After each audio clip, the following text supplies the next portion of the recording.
प्रिय भक्तों, शनिवार के दिन जो भी भक्त सूर्यपुत्र भगवान शनि देव जी के इस मंत्र का जाप करता है या सुनता भी है, उसका बुरे से बुरा समय भी अच्छे समय में बदल जाता है।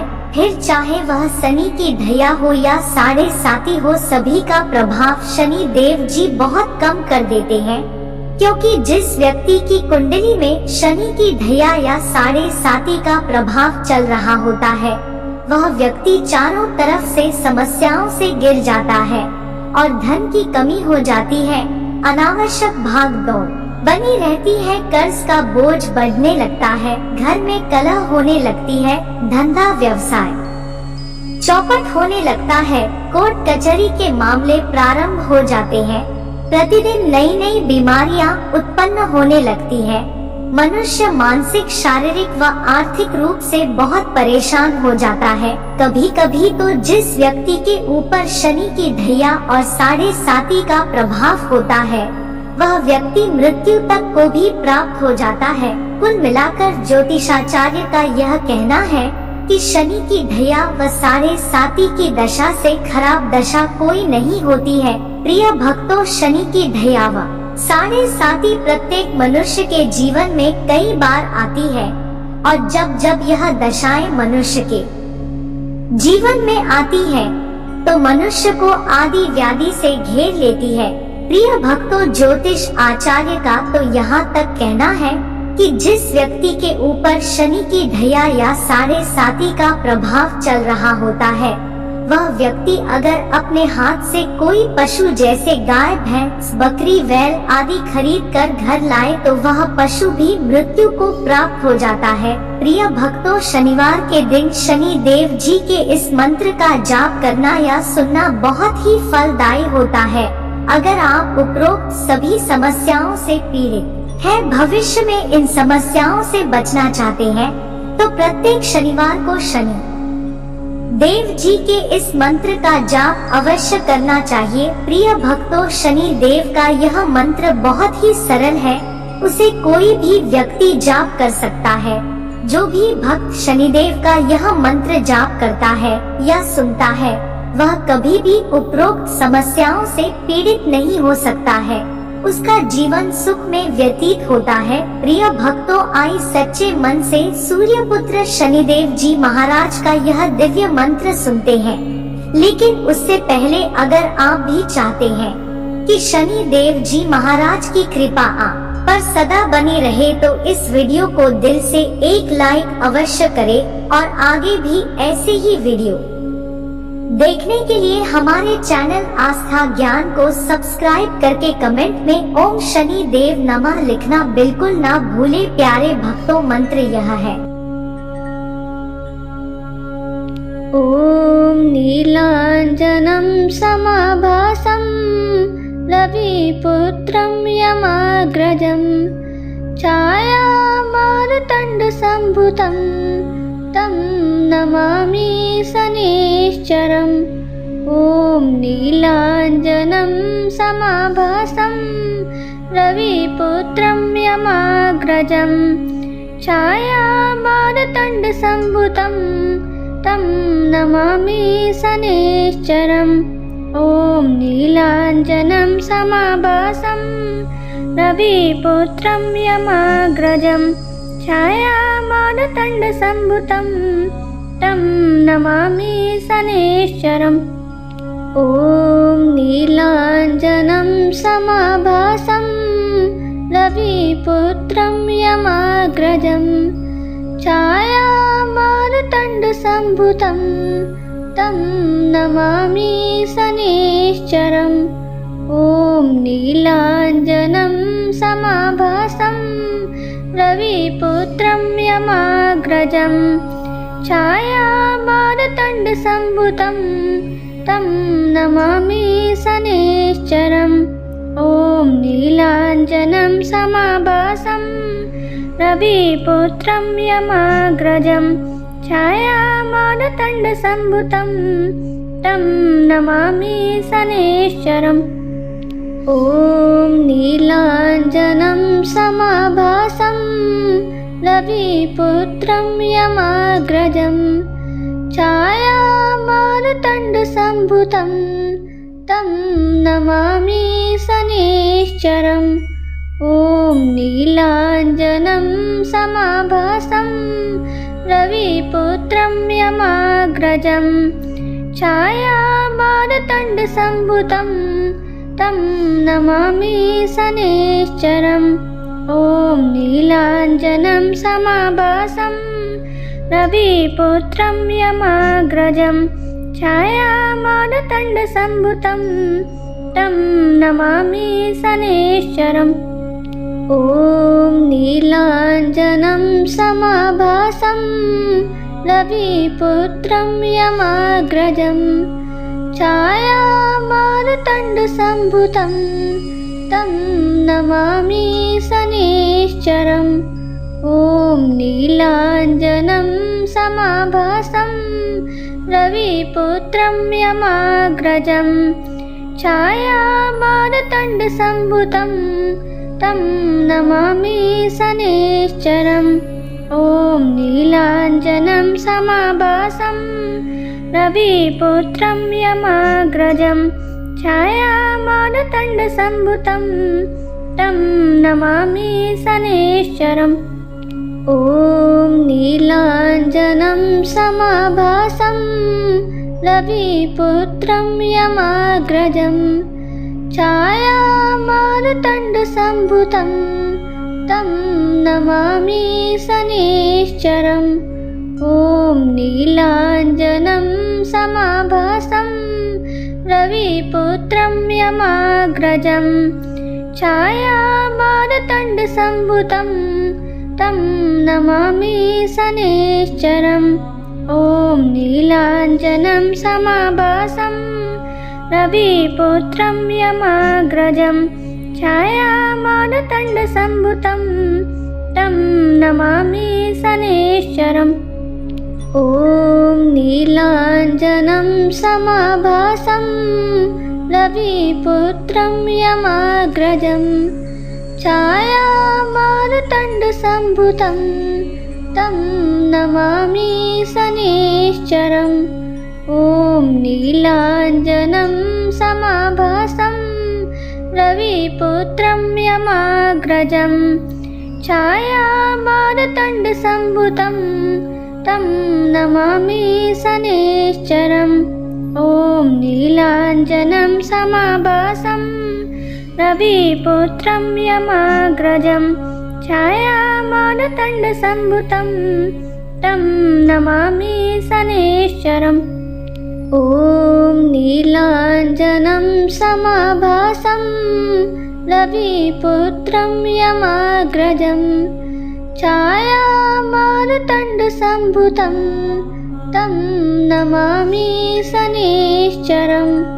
ॐ नीलाञ्जनं समाभासं रविपुत्रं यमाग्रजं छायामारुतण्डसम्भुतं तं नमामि शनैश्चरम्। ॐ नीलाञ्जनं समाभासं रविपुत्रं यमाग्रजं छायामारुतण्डसम्भुतं तं नमामि शनैश्चरम्।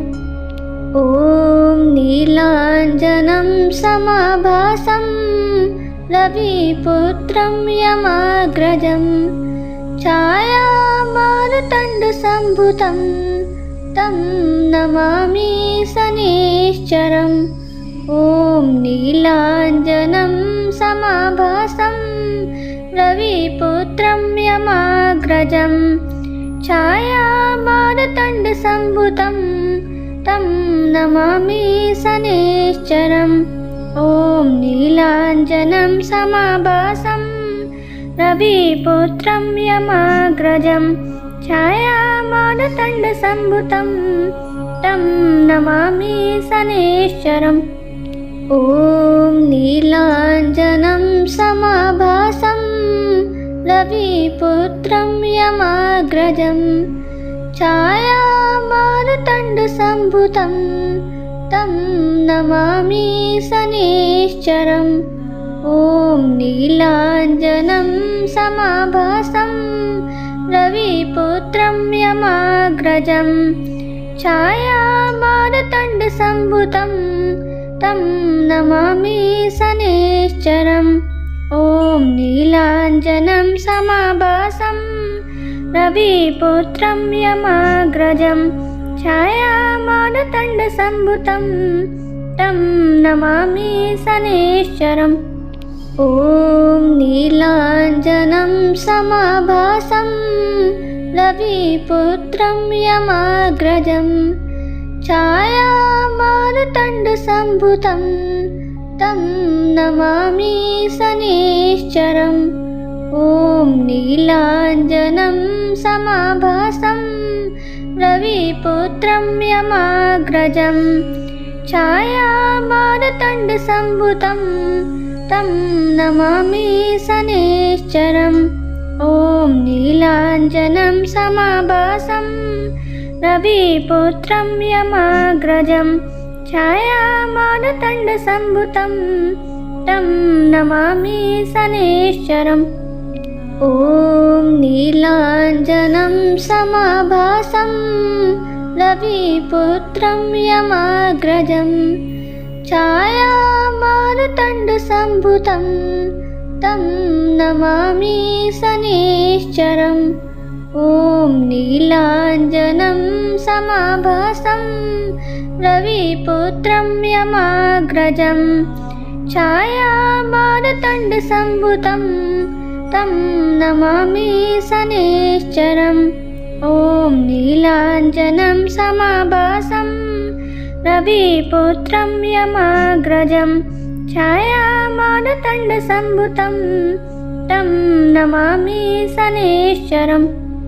ॐ नीलाञ्जनं समाभासं रविपुत्रं यमाग्रजं छायामारुतण्डसम्भुतं तं नमामि शनैश्चरम्। ॐ नीलाञ्जनं समाभासं रविपुत्रं यमाग्रजं छायामारुतण्डसम्भुतं तं नमामि शनैश्चरम्। ॐ नीलाञ्जनं समाभासं रविपुत्रं यमाग्रजं छायामारुतण्डसम्भुतं तं नमामि शनैश्चरम्। ॐ नीलाञ्जनं समाभासं रविपुत्रं यमाग्रजं छायामारुतण्डसम्भुतं तं नमामि शनैश्चरम्। ॐ नीलाञ्जनं समाभासं रविपुत्रं यमाग्रजं छायामारुतण्डसम्भुतं तं नमामि शनैश्चरम्। ॐ नीलाञ्जनं समाभासं रविपुत्रं यमाग्रजं छायामारुतण्डसम्भुतं तं नमामि शनैश्चरम्। ॐ नीलाञ्जनं समाभासं रविपुत्रं यमाग्रजं छायामारुतण्डसम्भुतं तं नमामि शनैश्चरम्। ॐ नीलाञ्जनं समाभासं रविपुत्रं यमाग्रजं छायामारुतण्डसम्भुतं तं नमामि शनैश्चरम्। ॐ नीलाञ्जनं समाभासं रविपुत्रं यमाग्रजं छायामारुतण्डसम्भुतं तं नमामि शनैश्चरम्। ॐ नीलाञ्जनं समाभासं रविपुत्रं यमाग्रजं छायामारुतण्डसम्भुतं तं नमामि शनैश्चरम्। ॐ नीलाञ्जनं समाभासं रविपुत्रं यमाग्रजं छायामारुतण्डसम्भुतं तं नमामि शनैश्चरम्। ॐ नीलाञ्जनं समाभासं रविपुत्रं यमाग्रजं छायामारुतण्डसम्भुतं तं नमामि शनैश्चरम्। ॐ नीलाञ्जनं समाभासं रविपुत्रं यमाग्रजं छायामारुतण्डसम्भुतं तं नमामि शनैश्चरम्। ॐ नीलाञ्जनं समाभासं रविपुत्रं यमाग्रजं छायामारुतण्डसम्भुतं तं नमामि शनैश्चरम्। ॐ नीलाञ्जनं समाभासं रविपुत्रं यमाग्रजं छायामारुतण्डसम्भुतं तं नमामि शनैश्चरम्। ॐ नीलाञ्जनं समाभासं रविपुत्रं यमाग्रजं छायामारुतण्डसम्भुतं तं नमामि शनैश्चरम्। ॐ नीलाञ्जनं समाभासं रविपुत्रं यमाग्रजं छायामारुतण्डसम्भुतं तं नमामि शनैश्चरम्। ॐ नीलाञ्जनं समाभासं रविपुत्रं यमाग्रजं छायामारुतण्डसम्भुतं तं नमामि शनैश्चरम्। ॐ नीलाञ्जनं समाभासं रविपुत्रं यमाग्रजं छायामारुतण्डसम्भुतं तं नमामि शनैश्चरम्। ॐ नीलाञ्जनं समाभासं रविपुत्रं यमाग्रजं छायामारुतण्डसम्भुतं तं नमामि शनैश्चरम्। ॐ नीलाञ्जनं समाभासं रविपुत्रं यमाग्रजं छायामारुतण्डसम्भुतं तं नमामि शनैश्चरम्। ॐ नीलाञ्जनं समाभासं रविपुत्रं यमाग्रजं छायामारुतण्डसम्भुतं तं नमामि शनैश्चरम्। ॐ नीलाञ्जनं समाभासं रविपुत्रं यमाग्रजं छायामारुतण्डसम्भुतं तं नमामि शनैश्चरम्। ॐ नीलाञ्जनं समाभासं रविपुत्रं यमाग्रजं छायामारुतण्डसम्भुतं तं नमामि शनैश्चरम्। ॐ नीलाञ्जनं समाभासं रविपुत्रं यमाग्रजं छायामारुतण्डसम्भुतं तं नमामि शनैश्चरम्। ॐ नीलाञ्जनं समाभासं रविपुत्रं यमाग्रजं छायामारुतण्डसम्भुतं तं नमामि शनैश्चरम्। ॐ नीलाञ्जनं समाभासं रविपुत्रं यमाग्रजं छायामारुतण्डसम्भुतं तं नमामि शनैश्चरम्। ॐ नीलाञ्जनं समाभासं रविपुत्रं यमाग्रजं छायामारुतण्डसम्भुतं तं नमामि शनैश्चरम्। ॐ नीलाञ्जनं समाभासं रविपुत्रं यमाग्रजं छायामारुतण्डसम्भुतं तं नमामि शनैश्चरम्। ॐ नीलाञ्जनं समाभासं रविपुत्रं यमाग्रजं छायामारुतण्डसम्भुतं तं नमामि शनैश्चरम्। ॐ नीलाञ्जनं समाभासं रविपुत्रं यमाग्रजं छायामारुतण्डसम्भुतं तं ॐ नीलाञ्जनं समाभासं रविपुत्रं यमाग्रजं छायामारुतण्डसम्भुतं तं नमामि शनैश्चरम्।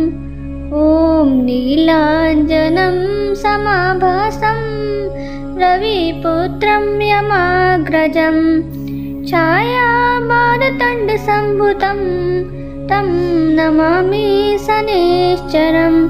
ॐ नीलाञ्जनं समाभासं रविपुत्रं यमाग्रजं छायामारुतण्डसम्भुतं तं नमामि शनैश्चरम्। ॐ ॐ नीलाञ्जनं समाभासं रविपुत्रं यमाग्रजं छायामारुतण्डसम्भुतं तं नमामि शनैश्चरम् ॐ नीलाञ्जनं समाभासं रविपुत्रं यमाग्रजं छायामारुतण्डसम्भुतं तं नमामि शनैश्चरम् ॐ नीलाञ्जनं समाभासं रविपुत्रं यमाग्रजं छायामारुतण्डसम्भुतं तं नमामि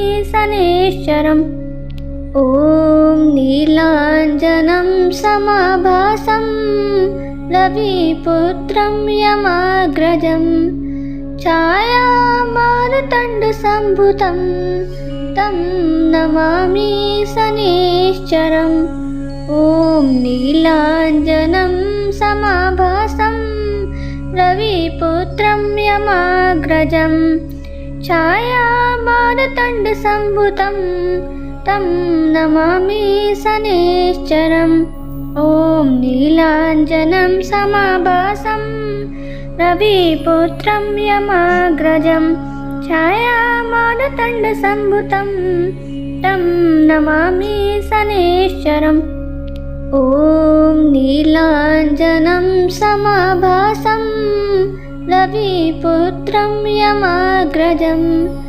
छायामारुतण्डसम्भुतं तं नमामि शनैश्चरम् ॐ नीलाञ्जनं समाभासं रविपुत्रं यमाग्रजं छायामारुतण्डसम्भुतं तं नमामि शनैश्चरम् ॐ नीलाञ्जनं समाभासं रविपुत्रं यमाग्रजं छायामारुतण्डसम्भुतं तं नमामि शनैश्चरम् ॐ नीलाञ्जनं समाभासं रविपुत्रं यमाग्रजं छायामारुतण्डसम्भुतं तं नमामि शनैश्चरम् ॐ नीलाञ्जनं समाभासं रविपुत्रं यमाग्रजं छायामारुतण्डसम्भुतं तं नमामि शनैश्चरम् ॐ नीलाञ्जनं समाभासं रविपुत्रं यमाग्रजं छायामारुतण्डसम्भुतं तं नमामि शनैश्चरम् ॐ नीलाञ्जनं समाभासं रविपुत्रं यमाग्रजं छायामारुतण्डसम्भुतं तं नमामि शनैश्चरम् ॐ नीलाञ्जनं समाभासं रविपुत्रं यमाग्रजं छायामारुतण्डसम्भुतं तं नमामि शनैश्चरम् ॐ नीलाञ्जनं समाभासं रविपुत्रं यमाग्रजं छायामारुतण्डसम्भुतं तं नमामि शनैश्चरम् ॐ नीलाञ्जनं समाभासं रविपुत्रं यमाग्रजं छायामारुतण्डसम्भुतं तं नमामि शनैश्चरम् ॐ नीलाञ्जनं समाभासं रविपुत्रं यमाग्रजं छायामारुतण्डसम्भुतं तं नमामि शनैश्चरम् ॐ नीलाञ्जनं समाभासं रविपुत्रं यमाग्रजं छायामारुतण्डसम्भुतं तं नमामि शनैश्चरम् ॐ नीलाञ्जनं समाभासं रविपुत्रं यमाग्रजं छायामारुतण्डसम्भुतं तं नमामि शनैश्चरम् ॐ नीलाञ्जनं समाभासं रविपुत्रं यमाग्रजं छायामार्तण्डसम्भुतं तं नमामि शनैश्चरम् ॐ नीलाञ्जनं समाभासं रविपुत्रं यमाग्रजं छायामार्तण्डसम्भुतं तं नमामि शनैश्चरम् ॐ नीलाञ्जनं समाभासं रविपुत्रं यमाग्रजं छायामार्तण्डसम्भुतं तं नमामि शनैश्चरम् ॐ नीलाञ्जनं समाभासं रविपुत्रं यमाग्रजं छायामार्तण्डसम्भुतं तं नमामि शनैश्चरम् ॐ नीलाञ्जनं समाभासं रविपुत्रं यमाग्रजं छायामार्तण्डसम्भुतं तं नमामि शनैश्चरम् ॐ नीलाञ्जनं समाभासं रविपुत्रं यमाग्रजं छायामार्तण्डसम्भुतं तं नमामि शनैश्चरम् ॐ नीलाञ्जनं समाभासं रविपुत्रं यमाग्रजं छायामार्तण्डसम्भुतं तं नमामि शनैश्चरम् ॐ नीलाञ्जनं समाभासं रविपुत्रं यमाग्रजं छायामार्तण्डसम्भुतं तं नमामि शनैश्चरम् ॐ नीलाञ्जनं समाभासं रविपुत्रं यमाग्रजं छायामार्तण्डसम्भुतं तं नमामि शनैश्चरम् ॐ नीलाञ्जनं समाभासं रविपुत्रं यमाग्रजं छायामार्तण्डसम्भुतं तं नमामि शनैश्चरम् ॐ नीलाञ्जनं समाभासं रविपुत्रं यमाग्रजं छायामार्तण्डसम्भुतं तं नमामि शनैश्चरम् ॐ नीलाञ्जनं समाभासं रविपुत्रं यमाग्रजं छायामार्तण्डसम्भुतं तं नमामि शनैश्चरम् ॐ नीलाञ्जनं समाभासं रविपुत्रं यमाग्रजं छायामार्तण्डसम्भुतं तं नमामि शनैश्चरम् ॐ नीलाञ्जनं समाभासं रविपुत्रं यमाग्रजं छायामार्तण्डसम्भुतं तं नमामि शनैश्चरम् ॐ नीलाञ्जनं समाभासं रविपुत्रं यमाग्रजं छायामार्तण्डसम्भुतं तं नमामि शनैश्चरम् ॐ नीलाञ्जनं समाभासं रविपुत्रं यमाग्रजं छायामार्तण्डसम्भुतं तं नमामि शनैश्चरम् ॐ नीलाञ्जनं समाभासं रविपुत्रं यमाग्रजं छायामार्तण्डसम्भुतं तं नमामि शनैश्चरम् ॐ नीलाञ्जनं समाभासं रविपुत्रं यमाग्रजं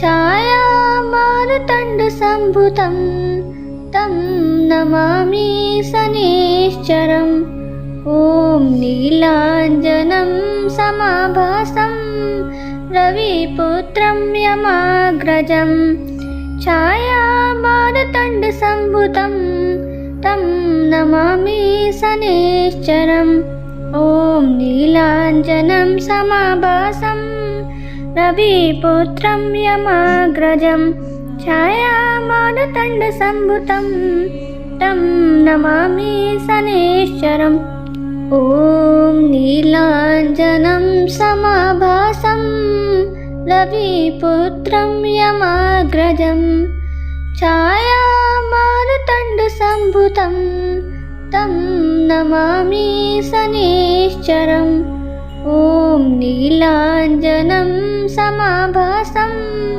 रविपुत्रं यमाग्रजं छायामारुतण्डसम्भुतं तं नमामि शनैश्चरम् ॐ नीलाञ्जनं समाभासं रविपुत्रं यमाग्रजं छायामारुतण्डसम्भुतं तं नमामि शनैश्चरम् ॐ नीलाञ्जनं समाभासं रविपुत्रं यमाग्रजं छायामारुतण्डसम्भुतं तं नमामि शनैश्चरम् ॐ नीलाञ्जनं समाभासं रविपुत्रं यमाग्रजं छायामारुतण्डसम्भुतं तं नमामि शनैश्चरम् ॐ